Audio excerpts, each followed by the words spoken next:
എല്ലാവർക്കും നമസ്കാരം. ഞാൻ little flower hospital and research സെൻറ്ററിലെ ഇൻ്റർവെൻഷണൽ റേഡിയോളജിസ്റ്റാണ്. പേര് ഡോക്ടർ കൃഷ്ണേന്ദു.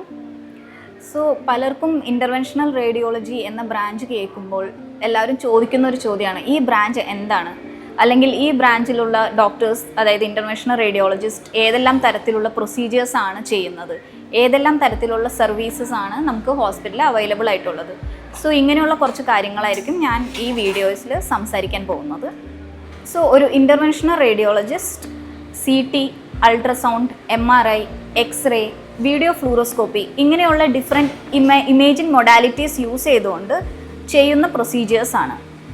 ഒരു interventional radiologist also sometimes people call them as pin whole surgeons because അവർ ചെയ്യുന്ന പ്രൊസീജിയേഴ്സ് എല്ലാം തന്നെ ഒരു ചെറിയ പിൻ ഹോൾ, അതായത് ഒരു വളരെ ചെറിയ നീഡിലിൻ്റെ യൂസ് കൊണ്ടാണ് നമ്മൾ അത് ചെയ്യുന്നത്. So they are also called as pin whole surgeons.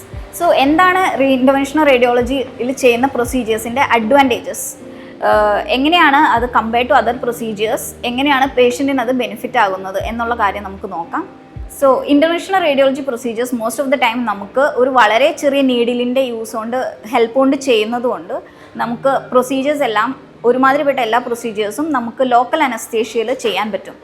അതായത് ഒരു ഡേ കെയർ പ്രൊസീജിയർ എന്നുള്ള രീതിയിൽ. അപ്പോൾ രാവിലെ പേഷ്യൻ്റ് വന്നാൽ പ്രൊസീജിയർ ചെയ്തിട്ട് വൈകുന്നേരം ആകുമ്പോഴേക്കും വീട്ടിൽ പോകാം എന്നുള്ള രീതിയിൽ. ചുരുക്കം ചില കേസുകൾക്ക് മാത്രമാണ് ചിലപ്പോൾ 24 hour അഡ്മിഷൻ വേണ്ടി വരുന്നത്. മാത്രമല്ല ഈ പ്രൊസീജിയേഴ്സിന് ഒരു വലിയ രീതിയിലുള്ള ഒരു ഓപ്പറേഷൻ പോലെയുള്ള ഒരു കട്ടോ ഒരു മാർക്കോ സ്കാറോ അങ്ങനെയുള്ള യാതൊരു കാര്യങ്ങളും വരുന്നില്ല. അതുകൊണ്ട് തന്നെ പേഷ്യൻറ്റിന് blood loss during the procedure വളരെ കുറവായിരിക്കും.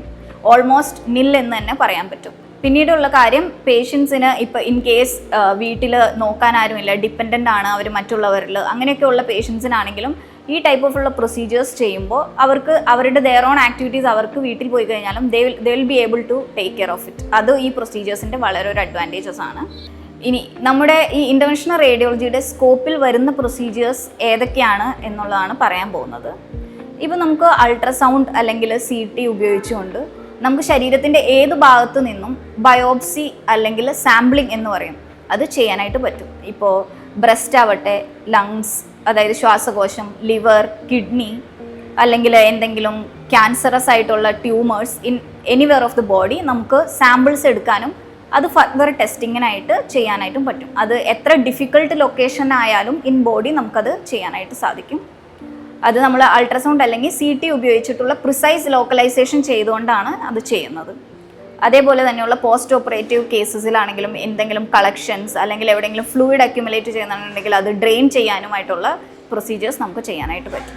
പിന്നീട് അതിനൂതനമായ സാങ്കേതിക വിദ്യ ഉപയോഗിച്ചുകൊണ്ട് തന്നെ ഇന്നത്തെ കാലത്ത് തൈറോയിഡ് മുഴകൾക്ക് നമുക്ക് വലിയ കട്ടുള്ള ഓപ്പറേഷൻ ചെയ്യാതെ തന്നെ ചെറിയൊരു നീഡിലുള്ളിലിട്ടുകൊണ്ട് തൈറോയ്ഡ് മുഴകൾ കരിക്കാനുള്ള ഒരു ട്രീറ്റ്മെൻറ്റ്, അതിന് റേഡിയോ ഫ്രീക്വൻസി അബ്ലേഷൻ അല്ലെങ്കിൽ മൈക്രോവേവ് അബ്ലേഷൻ എന്ന് പറയുന്ന ട്രീറ്റ്മെൻറ്റ് ഉണ്ട്.